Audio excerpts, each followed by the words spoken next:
Hey CFPB fam, this is Coach Andrew, and in today's episode, I want to dive in and try to define what does true optimal health and fitness look like.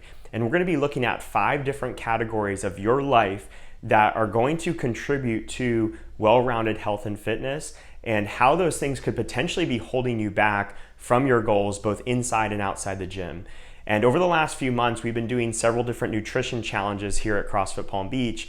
And one of the things that's really cool for me is we've been able to dive in with those nutrition challenges into categories of people's lives beyond just the exercise component. So we're talking about nutrition, right? These are nutrition challenges, so that's obviously a big component. But we're also looking at hydration, we're looking at sleep, we're looking at stress management and recovery. We're looking at all these different factors that could potentially be keeping someone from their goals. And what we found is when we look at those other things, not only are we able to have a deeper impact on someone's life, but that they can actually achieve their weight loss goals and some of their aesthetic goals even faster by looking at health from more of this well-rounded perspective, okay? And I actually shot a video and posted a couple days ago about wanting to talk to you guys more on an individual basis and dive deeper into some of these things beyond just the exercise component. What's happening in the other 23 hours of the day, and how can we help you in those other 23 hours of the day? So I'll get to that again at the end of this episode, but I want to dive right into our 5 categories of health and where you can start chipping away to move the needle in the right direction in each of these 5 categories.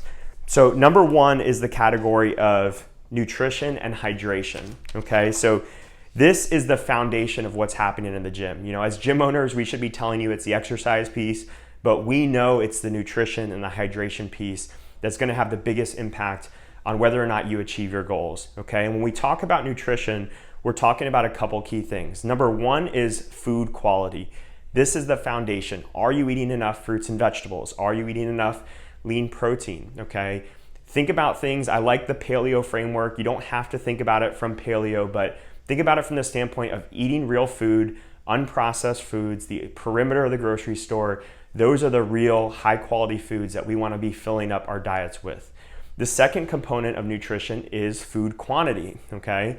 Some people usually sit on one camp or the other. They're either food quality focused, like a paleo diet, or they're very food quantity focused, like a macro diet.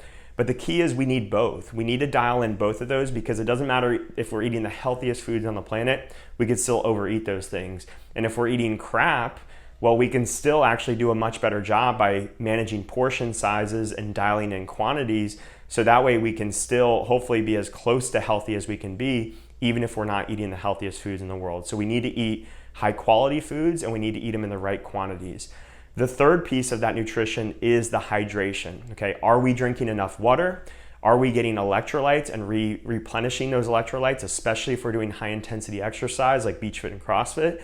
And also, are we removing a lot of the harmful liquids from our diet, like alcohol, like a lot of the energy drinks out there, drinking too much coffee, right? There's nothing wrong with coffee, but some people are overdoing it. So are we removing some of those harmful liquids that are holding us back? The second category that we're going to talk about is exercise and injury prevention. This is number 2. And this is the one that we tend to get the most questions on, because that's our area of expertise. That's basically what we're selling at CrossFit Palm Beach, is the CrossFit classes and the beach fit classes and personal training and personal programming. But we want you to realize that this is a small component of the overall health and weight loss picture. It's a key component, but it's also a small part. You know, what I love about exercise and why we think it's so valuable is because we feel that exercise is a keystone habit. Meaning, if you get your workout in the morning, there's a high chance that the rest of the day is going to be that much more successful from a health standpoint because you got that workout in, right? You're going to feel better. You're going to feel less stressed because you got the workout in. You're likely going to make better food choices because you got your workout in, okay? So there's this cascading effect of things that happen from doing a workout in the morning. And even though the workout in and of itself may not be the most important, especially as you compare it to something like nutrition, it can be, in the sense that it has these cascading effects to affecting all these other categories, okay? When we're talking about exercise, a lot of people focus on the class component or the intensity component. Again, that's only one piece of it. So CrossFit and beach fit classes would be one thing that are important as it relates to exercise. Another thing that's important for exercise though is, are you moving enough in the other 23 hours of the day? Are you going out for a walk? Are you doing some yoga? Are you hiking, doing things around the house, gardening? Is your job require you to be on your feet? Are you sitting down for most of the day? Okay. And one of the worst things that you can do is come in, do an early morning high intensity workout and then go sit for the next 12 hours of your day. And a lot of times when people ask me, like, if you could choose between doing high intensity exercise or like walking and being on your feet for several hours a day, I would actually choose the walking and the low level, low intensity movement if we're talking about an overall health and longevity and potentially even a weight loss standpoint. Now, I'd love for everyone to have both, but I hate to see people that have this high intensity piece and then they sit and they're sedentary the other 23 hours of their day. So think about it from, you need this intense stuff, you need the low level moving stuff, and then you also need the injury prevention stuff, right? Because it doesn't matter how high level we can perform in the gym if we're hurt all the time, if we're in pain. That's not worth pushing ourselves in the gym to the point that we are hurt and we can't express that into our daily lives, or we're actually in pain in our daily lives and it's affecting our happiness and our well-being. So we always have to manage that injury prevention side. We call it bulletproofing, but we always have to manage that side as it relates to exercise and make sure that we're being smart enough on the exercise side. And ideally, we have all three of those things. We're training hard a few times a week, we're moving every day at a low intensity, and we're doing the things that we need to do to bulletproof ourselves towards current and future injuries. The third category of health that we're going to look at is sleep and recovery. Okay, and this is a big one, right? When we're talking about sleep, we're a lot of times talking about the quantity of the sleep, the quantity and the quality of the sleep. But I think the quantity is the easiest thing to measure. Are you getting at least 7 hours of sleep every single night? I think 8 hours is a bonus for a lot of people. Some people can function on less than others, so you have to just kind of figure out what's right for you.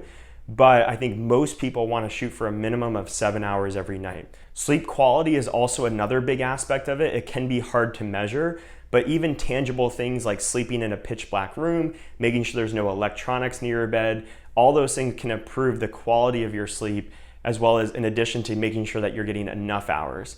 Other things that we look at when it comes to recovery is things like body work, right? Are you getting the stretching done, the self-massage, or maybe paying for a massage outside the gym? But even if you don't have the financial means or the time to pay for a massage, are you doing some of the body work to allow yourself to recover, get into that parasympathetic state, as well as getting time outside, okay? So getting time outside, getting some vitamin D, this is also something we're gonna throw into this category because that can help your body recover. Just being outside in nature also has that physical component of recovery as well. So for us, the sleep and recovery component encompasses sleep quantity and quality. It encompasses time outside and getting vitamin D. And it also encompasses that body work side of stretching and self-massage and all those tools that you guys have to recover from your workouts. The fourth category we're gonna look at is the category of mindset and stress management. Okay, so mindset is a really big one, especially as it relates to performance, but also as it relates to overall health, happiness, and well-being. So when we talk about mindset, what we're talking about is, do you have a growth mindset? Do you see obstacles as opportunities, or do you see obstacles as things that get you to be protective and kind of shrink back away from, or someone challenging you, right? Do you see an obstacle as an attack on your ego, or do you see an obstacle as a learning opportunity for you to get better? And that growth mindset, a lot of people have that in the gym. Some people don't have it in the gym, but what we find is that a lot of our CrossFitters and beach fitters have that growth mindset in the gym, but then when they go out to the rest of their lives, they don't have a growth mindset in how they're seeing other things outside the gym. And that can be very situational. So make sure that you have that growth mindset, or make sure you have an awareness around where you can develop that growth mindset in all areas of your life. It's also your self-talk. Are you positive with yourself? Are you encouraging yourself in your life, in your workouts? Okay. One of the ways to think about this is during a workout, if your thoughts, the thoughts that you're saying to yourself, if those were projected over a loudspeaker for every single person to hear, would you want those thoughts to be heard? Would you feel good about saying those thoughts to another person, right? Is that something you would say to a colleague of yours, to a friend of yours? Or would you think you're a bad person for saying those things to someone else. So start to manage that self-talk in a way where you're talking to yourself the way you would want others to hear you, or the way you would want to act in front of another person or towards another person. And that's a huge component, right? There's also a gratitude component to this. Are you grateful for what you have and the things in your life? It's always cool to strive for more, but there has to be a certain level of gratitude for the things you already have in your life today. And then the final key component of the mindset and stress category is the ability to be present and mindful throughout your life, right? Are you constantly distracted? Are you constantly distracted by social media and email and all these things that are pulling for your time and attention? Or do you have the ability to kind of stay within yourself and be present in the moment, enjoy each moment? Are you hearing the people around you? Are you hearing conversations? Are you constantly thinking about the next thing? And all these things can be wrapped into this category of mindset and stress management. The fifth and final category is what we're going to call life and purpose, okay? And this becomes a little bit more outside our scope as trainers, but it's important to note that anything in this category can supersede anything else and make it really hard for you to reach your goals. And that could be a simple weight loss goal that your life and your purpose is kind of getting in the way of, okay? So when we talk about life and purpose, we're talking about things like your relationships, okay? And we've seen it all the time where a spouse or another family member is really holding back a person from reaching their goals. Okay, the person in the house that's wanting to change, has to cook certain food for their spouse, or their spouse always wants to eat out, or they're just not letting them clean the pantry so they can no longer have those unhealthy options in the house. So your relationships and your ability to manage that and have people around you that are supportive of your goals can be a huge positive in your life, or it can be a huge detriment to your life and to your goals.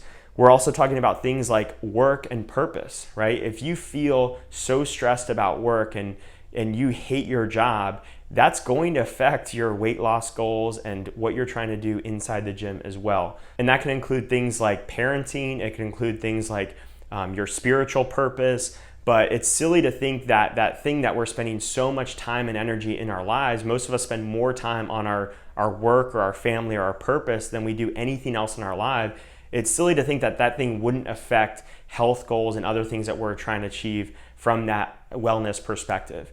And then the final thing we're going to look at with this life and purpose is finances, right? And not even finances from the standpoint of I can't afford something, but more from the mindset that you have around money and how that potentially might be limiting you. So a lot of people don't feel like they can afford to buy healthy food for themselves.